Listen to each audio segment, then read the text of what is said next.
विधायक व पूर्व मंत्री महाराष्ट्र के असलम शेख साहब, मीरा बख्शी जी जिला अध्यक्ष, संजय नाथ जी, धनसुखनाथ जी बापू जी, महंत रामदेव मंदिर, जय महाराज महंत हनुमान मंदिर,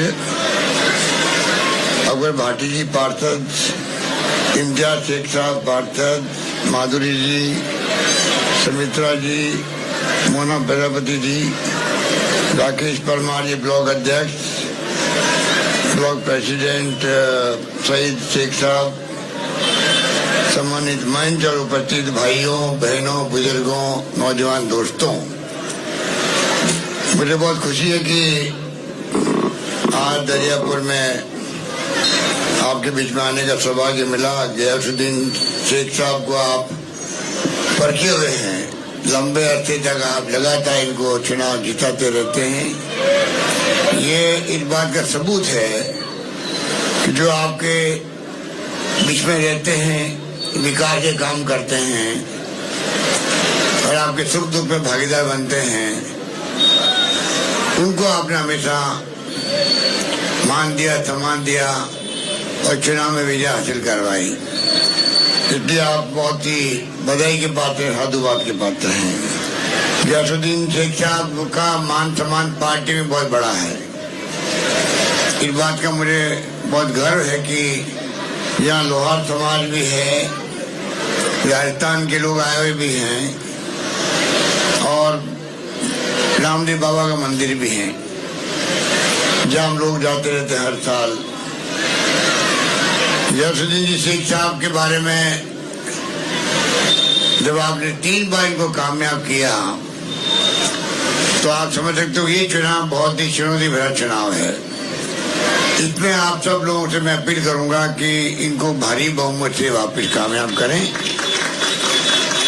समय आ गया कि इस बार जो है 27 साल का जो शासन है भारतीय जनता पार्टी का, जिसको आपने भी देखा है, प्रदेशवासियों ने देखा है, और कोरोना के अंदर जो हालात हुए थे अहमदाबाद के अंदर और गुजरात के अंदर लापरवाही हुई थी, देखभाल नहीं हुई मरीजों की, कोविड में कई लोग मर गए, ऑक्सीजन की कमी, इलाज समय पर नहीं हुआ, बदनामी बहुत हुई गुजरात की, जहाँ जो मोदी जी आते हैं, अमित शाह जी आते हैं। अहमदाबाद के हम लोग देखते थे सीन, अस्पताल के बाहर गाड़ियों की लाइन लगी हुई है, एम्बुलेंसेज की भी, और लोगों को ड्रिप चढ़ रही है गाड़ियों के अंदर ही, कोई जगह ही नहीं थी, इतनी अव्यवस्था थी। और मैं समझता हूँ कि सरकार पूरी बदल दी। यहाँ पर नकली शराब से लोग मर गए, 70 लोग, अभी मोरी के अंदर 135 लोग मर गए। जांच भी नहीं करवा रही सरकार। अरे जांच तो करवाओ, हाईकोर्ट जज से कम मालूम पड़े गलती किसकी थी तो उनको सजा मिले। तो आगे लोग डरते रहे कि गलती करेंगे तो सजा मिलेगी। ये समझ के परे हैं कि हाईकोर्ट, गुजरात हाईकोर्ट ने खुद ने संज्ञान लिया, टिप्पणी करी सरकार पर, मुआवजा अधिक देने की बात कही है। तो पूरे देश में उस दिन जो घटना हुई थी, 135 लोग मारे गए थे, तो पूरे देश के अंदर लोगों में पता नहीं कितना दुख जताया था, कुछ सोच नहीं सकता। मैं भी गया था वहां पर, मौके पे गया, मैं खुद अस्पताल गए मरीजों से मिलने के लिए, घायलों से मौका भी देखा हम लोगों ने, दाह संस्कार में भी गए। तो ये सरकार बहुत ही संवेदनहीन सरकार है जिसने जांच आज तक नहीं बैठाई है। मैं आपसे अपील करना चाहूंगा कि एक तरफ तो यहाँ गौरव यात्रा निकाली इन्होंने, वो फेल हो गई। प्रधानमंत्री जी सब काम छोड़ करके दिल्ली का, जो उनका मुख्य काम है देश में शासन करने का, प्रधानमंत्री जी को बार बार आने की जरूरत क्या पड़ रही है। यहाँ पर गली गली मोहल्ले मोहल्ले में कहते हैं कि घूम रहे हैं, वो कहावत होती है, उसी रूप में प्रधानमंत्री जी और अमित शाह जी डेरा डाले हुए यहाँ पर है। प्रधानमंत्री का नाम बहुत बड़ा होता है भाई कि गुजरात के प्रधानमंत्री हैं, तो फिर भी वे उनकी पार्टी में बहुत भयंकर तो विद्रोह हुआ। मैंने सुना 30-32 लोग रिबल खड़े हो गए, यहाँ भी हुए, हिमाचल के अंदर भी हो गए 21 लोग। इसका मतलब पार्टी में जो बात करते हैं अनुशासन की बात करते हैं, दोष कांग्रेस को देते हैं, ये अपने घर को नहीं संभाल पा रहे हैं। और इसलिए बार बार प्रधानमंत्री जी को जाके मीटिंगें करनी पड़ रही है। और क्या क्या बोल रहे हैं भाषण में आप देख रहे हो। यहाँ पे भी आरोप कांग्रेस पे लगाते हैं, कांग्रेस ने देश को 70 साल में कुछ नहीं दिया। आज जो कुछ देश दिख रहा है, आजादी के वक्त में सुई नहीं बनती थी देश के अंदर, बिजली क्या होती है लोग समझते नहीं थे। आज क्या नहीं इस मुल्क के अंदर, क्या नहीं बन रहा है, क्या नहीं, पानी, बिजली, शिक्षा, स्वास्थ्य, सड़कें, सब कुछ देश के अंदर है। इसलिए हालात बड़े गंभीर है। गौरव यात्रा इनकी फेल हो गई, निकल नहीं पाई। उस वक्त में जनता ने बहुत गुस्सा प्रकट किया। और दूसरी तरफ भयंकर तो यहाँ बेरोजगारी है, लोगों को नौकरी नहीं मिल रही, ना सरकारी ना गैर सरकारी। और तो और महंगाई भयंकर है, भ्रष्टाचार की तो सीमाएं टूट गई है। इतना भयंकर भ्रष्टाचार मेरे ख्याल से गुजरात में पहले कभी नहीं सुनने को पड़ता था, जो इस बार मिल रहा है। इस प्रकार से जो हालात हैं वो आपके सामने हैं। लोग उद्योग बंद हो गए नोटबंदी के बाद में, कितने लोग बेरोजगार हो गए, कोई सोच नहीं सकता। इसलिए कांग्रेस से जो आपने वादे किए हैं, वचन दिए, राहुल गांधी जी भी आए थे, राहुल गांधी यात्रा निकाले, काहे के लिए निकाल रहे हैं? यात्रा का रूट तो एक ही है, फिक्स है वो तो, परंतु पूरे देश के अंदर सब राज्यों में, प्रदेशों में, गांवों में और घरों में एक मैसेज गया कि महंगाई बहुत भयंकर है देश के अंदर, बहुत भयंकर बेरोजगारी है। जो प्रेम, मोहब्बत, भाईचारा होना चाहिए सब जातियों में, बिरादरी में, धर्मों के अंदर, उनकी कमी आई है। तनाव का माहौल है देश के अंदर, जो नहीं होना चाहिए। लोकतंत्र कमजोर हो रहा है, सरकारें पैसे के बल पर बदल रहे हैं। गुजरात में तो आपके एमएलए जीत जाते कांग्रेस के, उसके बाद में उनकी हॉर्स ट्रेडिंग होती है, खरीद फरोख्त करके उनको बीजेपी में मिला रहे हैं। ऐसा पहले कभी नहीं होता था। जब से मोदी जी आए हैं देश के अंदर, उसके बाद में नया मॉडल बन गया देश के अंदर, डेमोक्रेसी के अंदर। आप चुनी सरकारों को कैसे गिराओ, देखा आपने। अभी हाल ही महाराष्ट्र सरकार चली गई, उसके पहले मध्य प्रदेश, उसके पहले कर्नाटक, गोवा में एमएलए चले गए, गुजरात में चले गए। ये शुभ संकेत नहीं है डेमोक्रेसी के लिए। डेमोक्रेसी तो 70 साल तक कांग्रेस ने देश में मजबूत रखा देश को। इंदिरा गांधी जी की जान चली गई, पर देश को एक रखा, अखंड रखा, जो एक महान नेता थी प्रधानमंत्री पद पर रहते हुए। राजीव गांधी शहीद हो गए देश के लिए। तो आप सोच सकते हो कि 70 साल तक, 75 साल तक देश में डेमोक्रेसी मजबूत रही, तभी तो प्रधानमंत्री बने मोदी जी। आज हम देखते हैं कि किस प्रकार से धज्जियां उड़ रही संविधान की। कई राज्यों में जब सरकारें बीजेपी की है, वहां तो आप देख रहे हो कि इस प्रकार से कोई पत्रकार है, कोई साहित्यकार है, कोई लेखक है, अगर वो सरकार के खिलाफ लिख दे कोई आर्टिकल, तो उसको जेल जाना पड़ता है, राजद्रोह, देशद्रोह के आरोप के अंदर। आप कल्पना कीजिए, डेमोक्रेसी में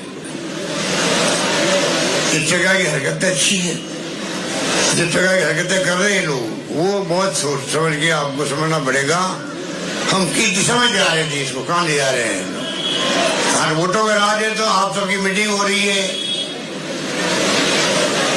बड़े से बड़े नेता को, जो पार्षद हो, गांव में सरपंच हो, एमएलए हो, एमपी हो, मंत्री, मुख्यमंत्री बनते हैं, प्रधानमंत्री बनते हैं, सबको आपके बीच में आना पड़ता है, वोट मांगना पड़ता है, दुआएं मांगनी पड़ती है, आशीर्वाद मांगना पड़ता है। इससे मान सम्मान होता है गरीबों का भी, आम आदमी का भी। अगर डेमोक्रेसी कमजोर होती है तो उनको कौन पूछेगा।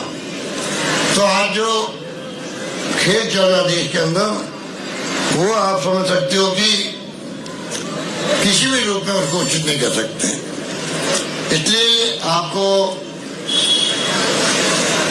सब लोग पूरे प्रदेश के अंदर जो माहौल है, इतना ज्यादा सरकार विरोधी माहौल मैंने कभी नहीं देखा जो गुजरात में इस बार दिख रहा है।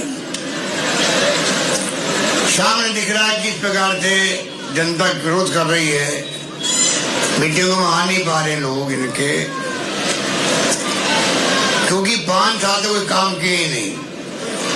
हाँ, एक उदाहरण पेश किया, पूरे देश में ऐसा कभी नहीं होगा पूरा मंत्रिमंडल मुख्यमंत्री सहित बदल दिया गया हो, ये स्थिति यहाँ पर बनी।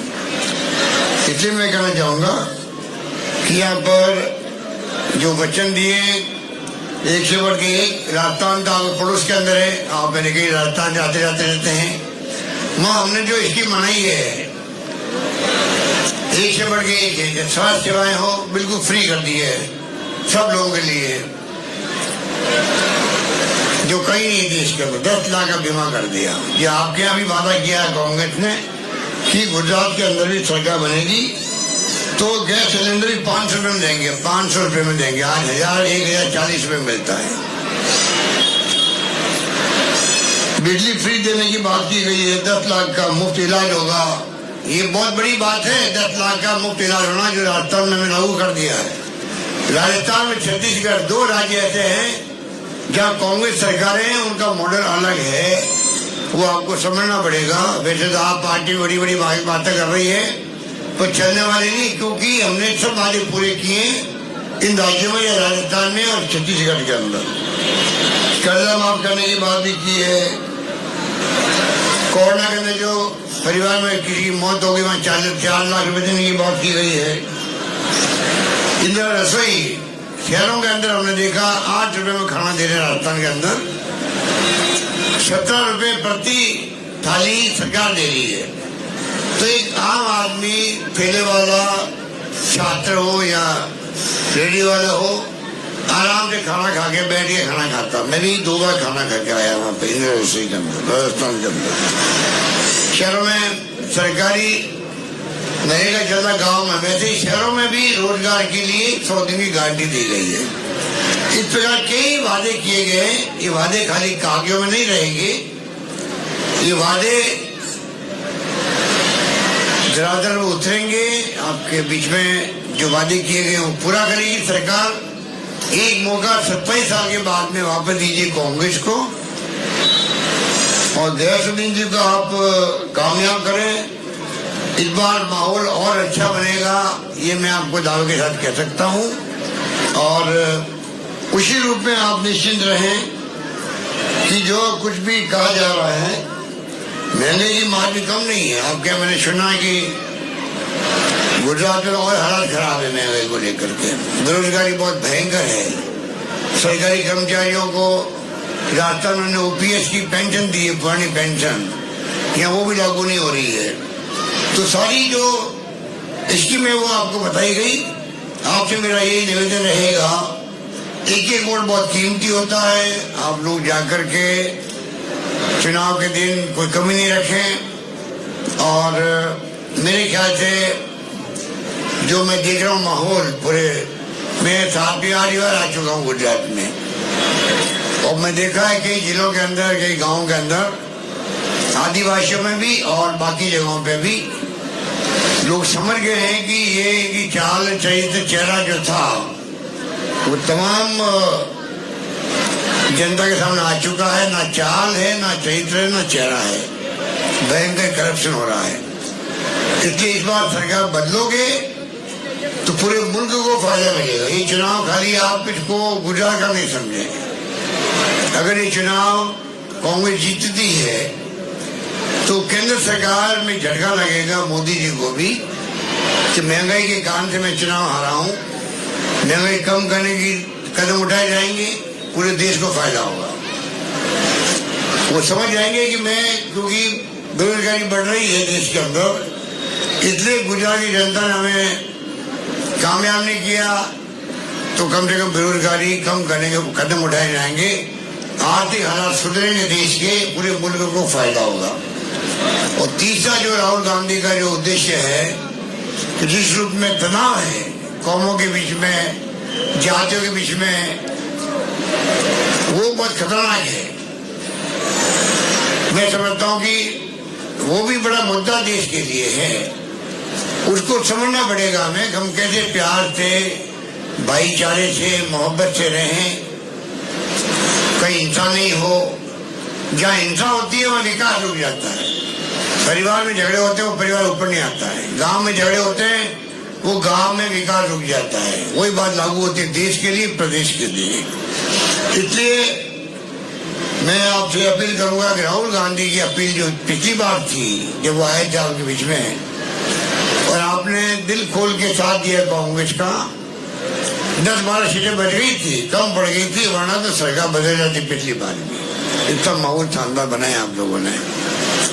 इस बार आपसे मेरी अपील है, उससे ज्यादा सरकार विरोधी लहर चल रही इस बार, तो कृपा करके आप मजबूती के साथ में, प्रचार चाहे उनका ज्यादा होगा, उनके पास इतने धन है, इलेक्ट्रल बॉन्ड है, एक तरफा चंदा जाता है बीजेपी के बाद में, देश में विपक्ष जो है उसका मजबूत होना बहुत जरूरी होता है। लोकतंत्र तभी जिंदा रहता है तब पक्ष के साथ विपक्ष भी हो, और विपक्ष की आलोचना सुनने की क्षमता होनी चाहिए सत्ता पक्ष के अंदर, तब लोकतंत्र चलता है। तो यहाँ तो आप देख लीजिए, सुनना पसंद करते ही नहीं वो लोग। इसलिए मैं कहना चाहूंगा विपक्ष को मजबूत देश के अंदर करना है, तब भी यहाँ चुनाव जिताओ। और कांग्रेस पार्टी, छत्तीसगढ़ कांग्रेस पार्टी सबको साथ लेकर चलती है, उसकी नीति, उसके कार्यक्रम, सिद्धांत जो महात्मा गांधी के जमाने से ही पंडित नेहरू थे, चाहे वो सरदार पटेल साहब थे, चाहे मौलाना अबुल कलाम आजाद साहब थे, अम्बेडकर साहब ने संविधान बनाया। आज देश कुछ ज्यादा में चल रहा है, सबको समान अधिकार मिला हुआ है संविधान के अंतर्गत। इसलिए हम चाहेंगे कि इस बार ये झटका गुजरात में मिले, केंद्र सरकार को उनकी आंखें खुले और नए सिरे से उनकी सोच प्रारंभ हो, जिससे कि पूरा देश का भला हो। यही बात करता हूँ, मैं अपनी बात समाप्त करता हूँ। धन्यवाद। जय हिंद। धन्यवाद।